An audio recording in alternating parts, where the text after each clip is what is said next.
warga Kota masih menemani Anda untuk pagi hari ini di program acara Jelita. Dan pagi hari ini kita akan berbincang masih seperti biasa sebenarnya, tapi yang spesial pagi hari ini saya kedatangan narasumber dari Kodam 9 Udayana. Jadi pagi hari ini kita akan membahas masih terkait dengan keamanan cyber. Tapi topik yang akan kita bawakan pada pagi hari ini yakni sosialisasi rekrutmen Bintara Cyber. Sudah hadir narasumber saya, ada Kepala Sandi dan Cyber Kodam atau Kansasidam 9 Udayana, Letnan Kolonel Infanteri Iketut Sudiarta SHMH. Selamat pagi. Baik, selamat pagi Mas Bambang. Senang sekali saya berjumpa dengan Mas Bambang dan rekan-rekan pendengar yang ada baik di studio maupun pemirsa atau pendengar yang ada di luar sana. Tentunya pagi ini adalah pagi yang menggembirakan. Saya senang diundang ke sini dalam kaitan sosialisasi rekrutmen Bintara khusus Cyber TNI Angkatan Darat. Baik, nah Pak, ini menarik obrolan kita, yakni terkait dengan sosialisasi rekrutmen Bintara Cyber.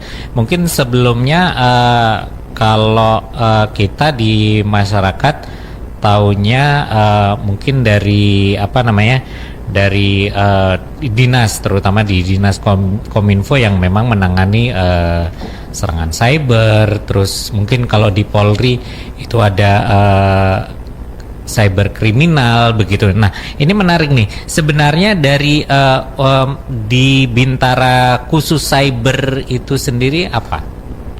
Baik, Bapak Mas Bambang, saya perlu jelaskan. Mungkin saya awali dulu bahwa di dalam sumber TNI, khususnya TNI Angkatan Darat itu ada 3 sumber atau 3 golongan, yaitu yang pertama golongan atau sumber tamtama, yang kedua sumber Bintara, yang ketiga sumber perwira. Di sini yang kebetulan kita bahas sekarang adalah Bintara khusus cyber. Jadi kalau Bintara ini di golongan 2 kalau di ASN. Nah, itu. Jadi rekrutmennya juga khusus, artinya tidak melalui daerah ini tetapi langsung dipusatkan nanti di Jakarta.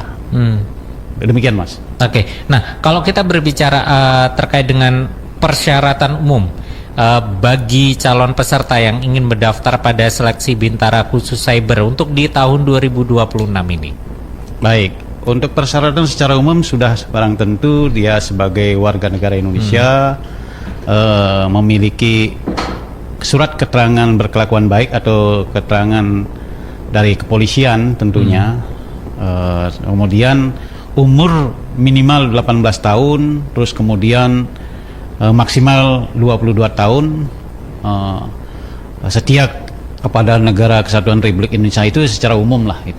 Tetapi ada juga persyaratan khususnya. Persyaratan khususnya tentu dalam ini karena rekrutmen khusus Bintara Cyber, berarti dia harus memiliki keahlian atau talenta atau passion di bidang cyber atau teknik informatika. Demikian. Oke. Nah, ini menarik. Artinya ini dibuka untuk umum begitu ya? Betul sekali, Mas Bambang, bahwa ini diberikan kesempatan kepada semua generasi muda, anak muda lulusan SMK dan SMA sederajat yang tentunya memiliki keahlian di bidang cyber. Dan bila mana dia misal lulusan SMA, tetapi kalau di SMA itu kan atau sederajat kan jurusannya IPA, IPS, bahasa dan lain sebagainya. Tetapi kalau yang di lulusan SMA ini diharapkan dia pernah mengikuti seminar, webinar berkaitan dengan cyber, dan lebih penting lagi jika dia pernah berprestasi dalam mengikuti kegiatan lomba-lomba cyber atau punya sertifikasi atau sertifikat bidang cyber. Demikian, Mas. Oke, artinya punya keahlian di bidang betul sekali ini, gitu ya. Nah, ini menarik. Apakah kalau kita bertanya, semisal nih ada masyarakat ingin mendaftar begitu ya, apakah peserta harus berasal dari jurusan atau latar belakang IT atau komputer? Ini menarik nih. Boleh. Nah, tadi saya sudah jelaskan bahwa seyogianya, semestinya dan seharusnya itu yang mempunyai latar belakang IT atau informatika atau jaringan komunikasi. Tetapi bisa juga dari SMA atau sederajat yang tadi saya sampaikan pernah mengikuti seminar atau webinar di bidang cyber atau teknik informatika dan dia sudah punya sertifikasi tentunya. Ini boleh, dan lebih-lebih dia sudah menjadi hacker atau coding, programming dan lain-lain. Artinya masih dia memiliki talenta di bidang IT tentunya. Demikian. Baik. Nah, izin kalau seperti ini pertanyaannya, kemampuan cyber atau teknologi informasi seperti apa yang dibutuhkan dalam rekrutmen calon khusus di Bintara khusus cyber ini? Itu ada nggak sih kira-kira yang kira-kira bakal, oh ini saya bakal keterima nih, begitu? Baik, keahlian khusus tentunya yang dicari itu yang paling penting itu khususnya SMK itu jurusan TKJ ya, teknik jaringan komputer jaringan, terus kemudian rekayasa perangkat lunak, multimedia, teknik elektronika industri, atau teknik transmisi telekomunikasi. Nah ini yang dicari khusus untuk SMK juruan bidang informasi, teknik informatika.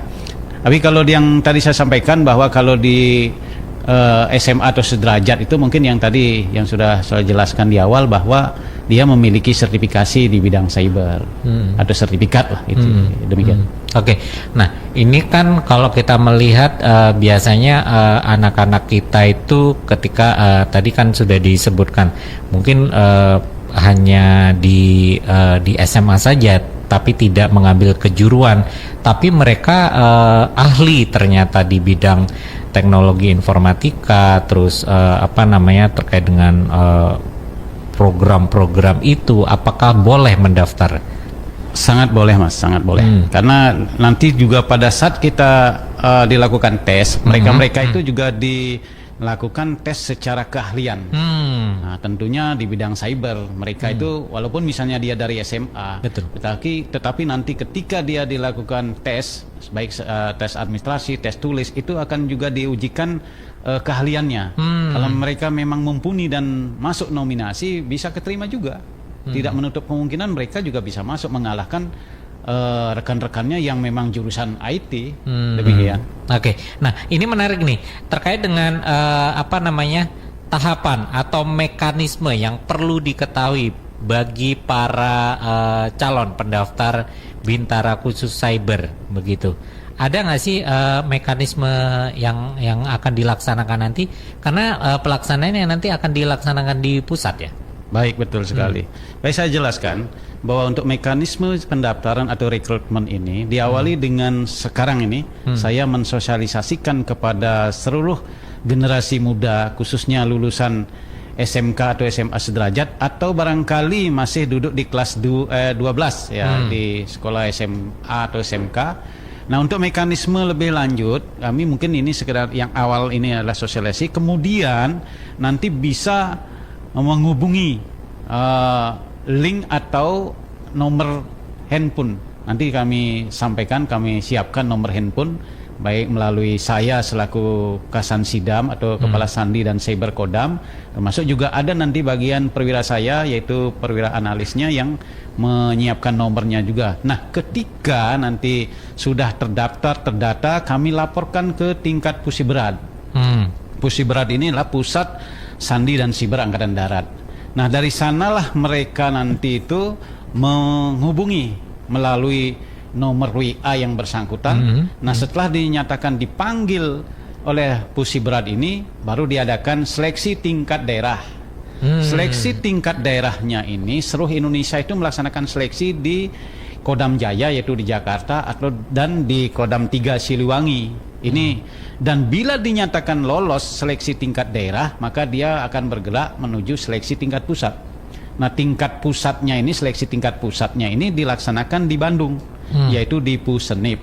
Nah, setelah dinyatakan pada saat Pantohir dinyatakan lolos dan diterima sebagai Bintara Cyber, maka dia dididik di Pusdik Komlekat Angkatan Darat nih, di Pusdik Komunikasi Elektronik Angkatan Darat, tempatnya di Cimahi, Bandung. Itu pendidikannya kurang lebih 3 bulan. Demikian. Oke, nah ini menarik kalau kita bertanya terkait dengan materi yang kira-kira yang akan diujikan atau untuk materi seleksinya sendiri seperti apa? Apakah nanti sama dengan rekrutmen calon Bintara yang umum lain atau seperti apa? Kalau materi ujiannya hampir sama ya, artinya materi-materinya itu ya ada administrasi di awal, kemudian ada kesehatan, kemudian ada jasmani, kemudian ada psikologi, ada mental ideologi. Nah, yang lebih spesifik lagi mungkin nanti dia ada tes di bidang cyber. Itu yang membedakan, atau baik soal yang berbentuk pilihan ganda atau AC, kemudian ada juga praktik. Nah, itu yang membedakan. Nah, ketika itu dinilai mungkin memenuhi syarat atau bisa pantas dan layak dia sebagai calon bintara cyber, maka mungkin itu menjadi pertimbangan untuk bisa diloloskan. Nah, demikian. Oke. Nah, ini menarik. Satu pertanyaan sebelum kita break di sesi pertama ini. Apakah setiap daerah ada kuota khusus? Semisal ini nih di bawah Kodam 9 Udayana yang nanti berapa begitu untuk ikut di seleksi nasionalnya? Apakah boleh sebanyak-banyaknya begitu? Yang jelas secara kuota khusus untuk diterimanya itu belum disampaikan oleh Pusiberat. Akan tetapi kita selaku Kasansi Dam 9 Udayana diberikan keleluasaan untuk memberikan sosialisasi untuk mendata sebanyak-banyaknya calon atau animo untuk dikirim ke tingkat Pusiberat. Nah, itu mungkin bisa 100, 200 bisa kita kirim ke sana, dan nanti yang menyeleksi mereka di sana.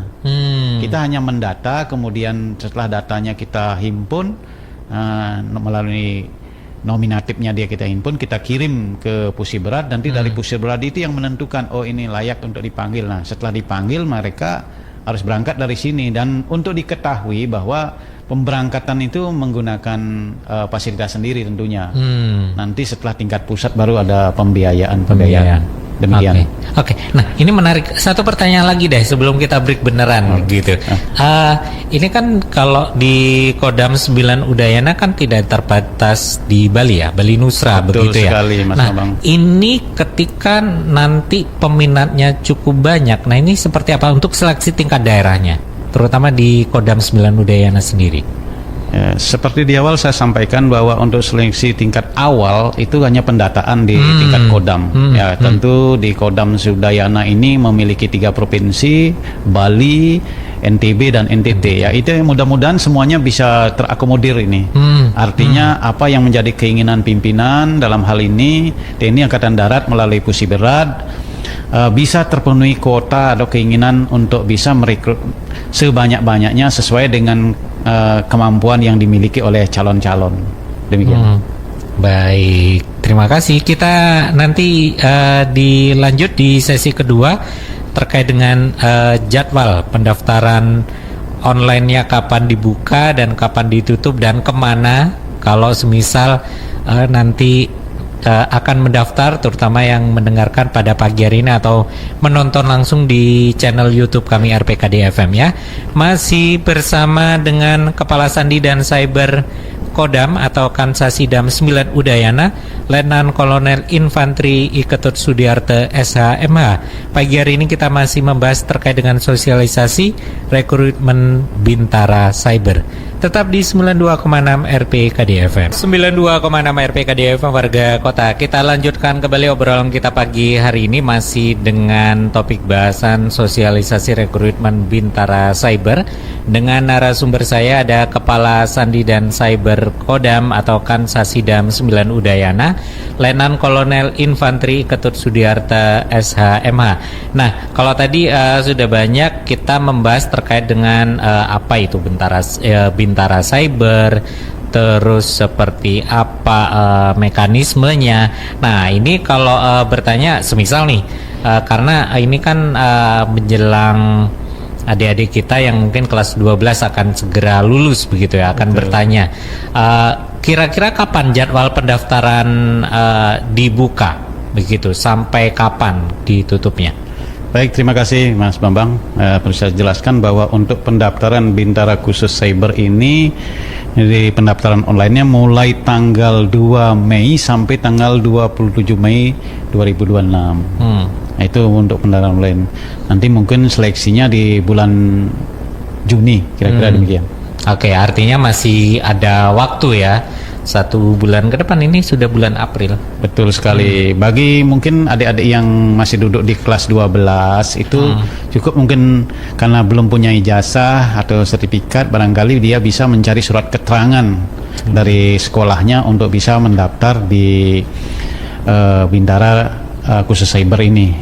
Demikian. Oke, nah kalau ada pertanyaan seperti ini, apakah pendaftaran di Bintara Khusus Cyber dan TI ini gratis atau ada nggak sih biaya pendaftarannya atau seperti apa? Silakan. Untuk pendaftaran sama sekali tidak dipungut biaya atau bayaran. Karena memang mungkin ya untuk fotokopi dan lain sebagainya itulah pribadi mereka. Ini kalau di pendaftaran baik dari Bintara Umum, Bintara ini tidak pernah istilahnya institusi kami TNI Angkatan Darat atau TNI ini tidak pernah melakukan suatu pungutan sepeser pun, sekecil apapun. Demikian. Oke, nah menarik. Ini kan kalau sebelum kita lanjut terkait dengan kontak yang nanti akan bisa dilanjutkan.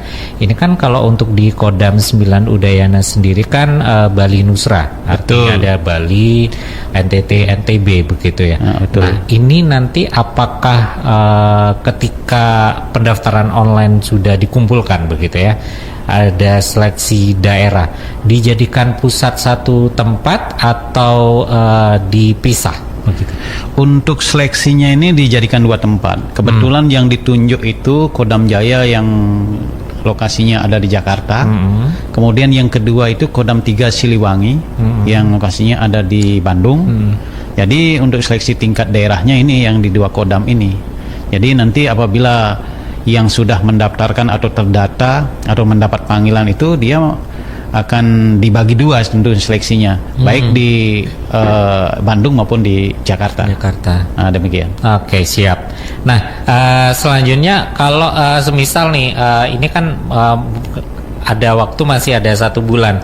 Kemana sebenarnya calon peserta bisa menghubungi kontak resmi untuk informasi lebih lanjut? Oke, sekarang sosialisasi sudah dilaksanakan, mungkin flyer juga sudah disebar di sosial medianya Kodam 9 Udayana begitu ya. Terus kalau untuk kontak sendiri yang kira-kira bisa dihubungi oleh calon peserta sendiri Baik, terima kasih Mas Bambang. Baik, untuk bisa nanti para peminat, misalnya para calon adik-adik khususnya lulusan SMK maupun SMA sederajat, bisa menghubungi kontak kami selaku Kasansi Dam 9 Udayana di nomor, mungkin bisa dicatat ini, di nomor 081 236 00 7660.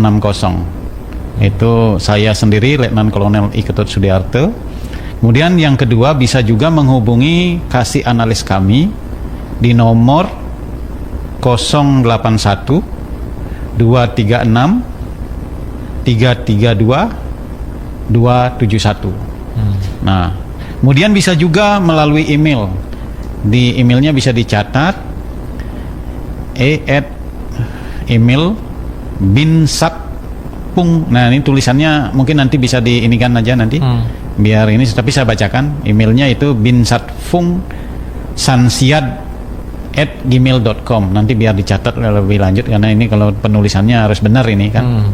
Ya, sehingga nanti mungkin para peserta atau para peminat bisa melalui kontak telepon itu dan bisa melalui emailnya. Sehingga nanti untuk pemanggilannya bisa melalui WhatsApp, bisa melalui email. Demikian. Oke, nanti saya ulang di akhir acara ya untuk warga kota mungkin yang berminat. Nah, kalau ini menarik nih. Kalau semisal ketika sudah lulus di tingkat daerah dan dikirim di 2 lokasi yang Betul. apa namanya sudah ditentukan, baik itu di Kodam Jaya ataupun Kodam Siliwangi begitu ya. Betul.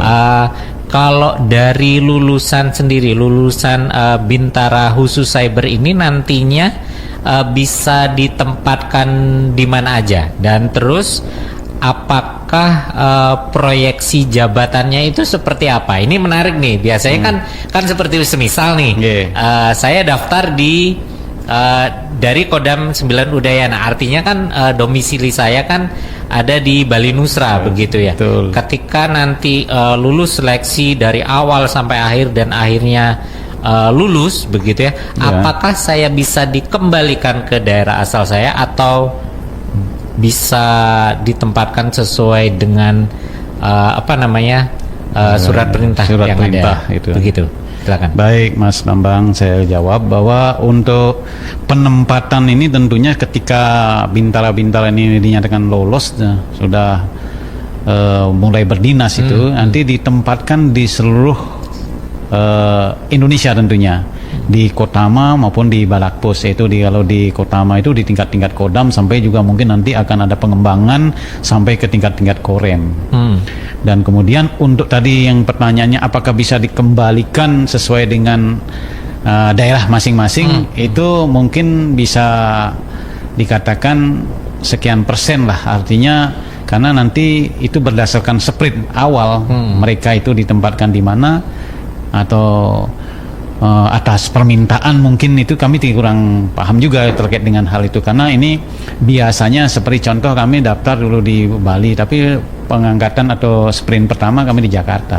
Artinya di awal kita sudah menandatangani kontrak bahwa siap ditempatkan di seluruh daratan Indonesia, wilayah Indonesia. Demikian. Oke, sebenarnya sama kayak ASN juga begitu ya. Betul siap sekali, ditempatkan betul. di seluruh wilayah negara Kesatuan Republik Indonesia. Betul sekali. Oke, nah ini kan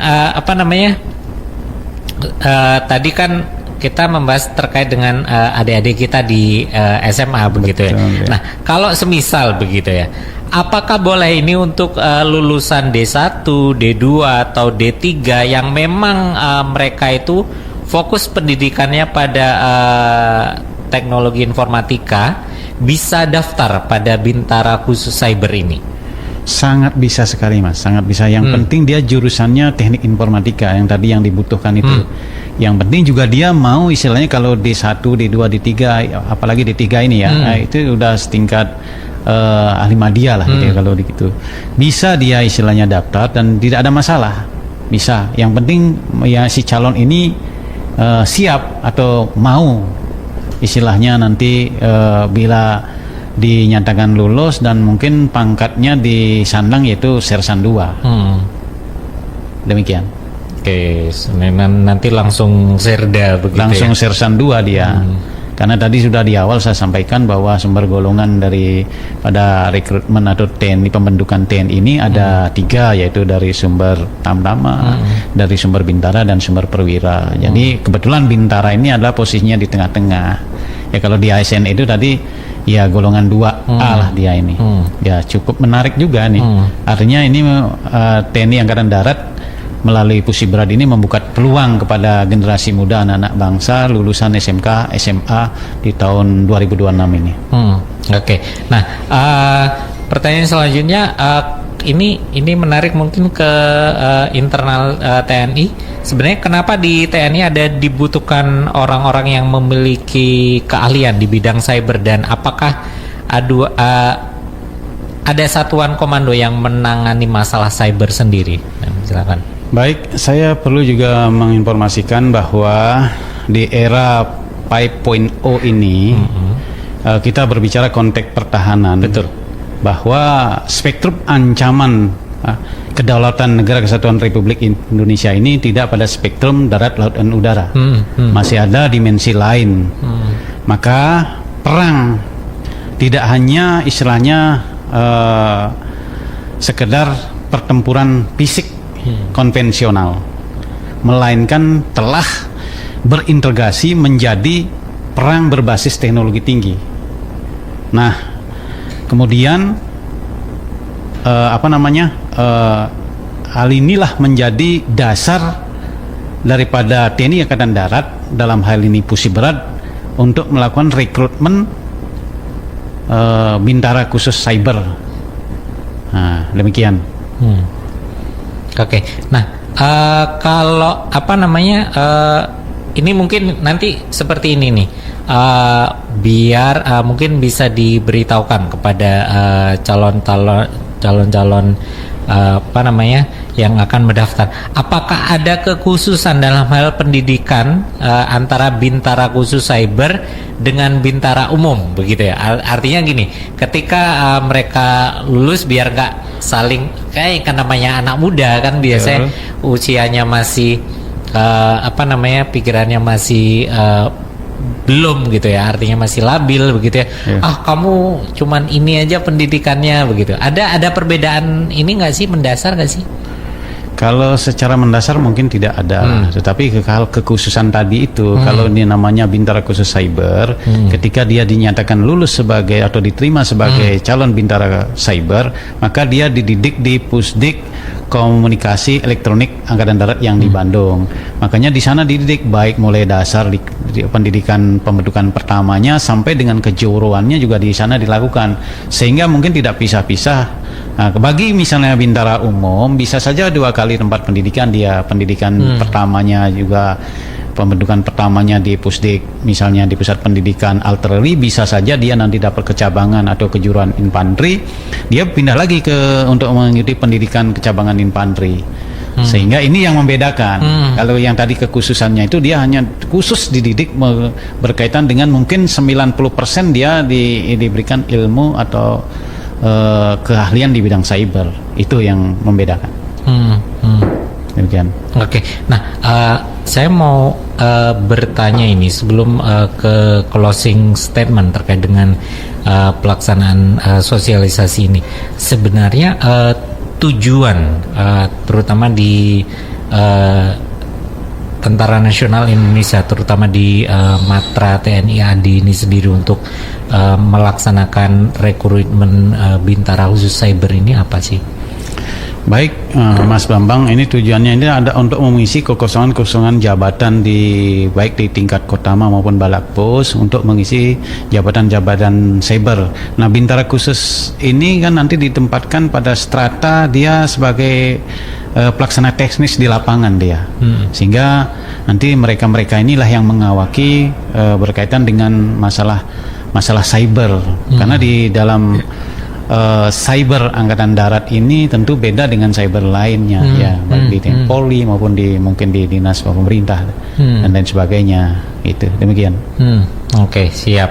Nah, yang terakhir begitu ya, ajakan atau pesan yang ingin disampaikan kepada masyarakat, terutama bagi yang berminat atau tertarik mengikuti rekrutmen bintara khusus cyber untuk di tahun 2026 ini, silakan. Baik, saya menyampaikan kepada seluruh generasi muda, khususnya anak-anak muda lulusan SMK maupun SMA sederajat, bila memiliki kemampuan di bidang IT, cyber, jangan hal itu hanya dijadikan sebagai hobi. Maka dengan demikian jadikanlah hal ini sebagai senjata untuk menjaga kedaulatan Negara Kesatuan Republik Indonesia. Maka dengan demikian, mari TNI Angkatan Darat memberikan peluang untuk bergabung menjadi prajurit TNI Angkatan Darat bidang cyber. Terima kasih. Oke, daripada dipergunakan ke hal yang negatif, mending dipergunakan ke jalur yang semestinya ya. Betul, untuk negara sekali. Kita tercinta. Oke, nah warga kota jadi diinformasikan kembali untuk pendaftaran online-nya seperti yang sudah diinformasikan tadi, nanti akan dimulai pada bulan Mei, yakni tanggal 2 sampai dengan 27 Mei 2026.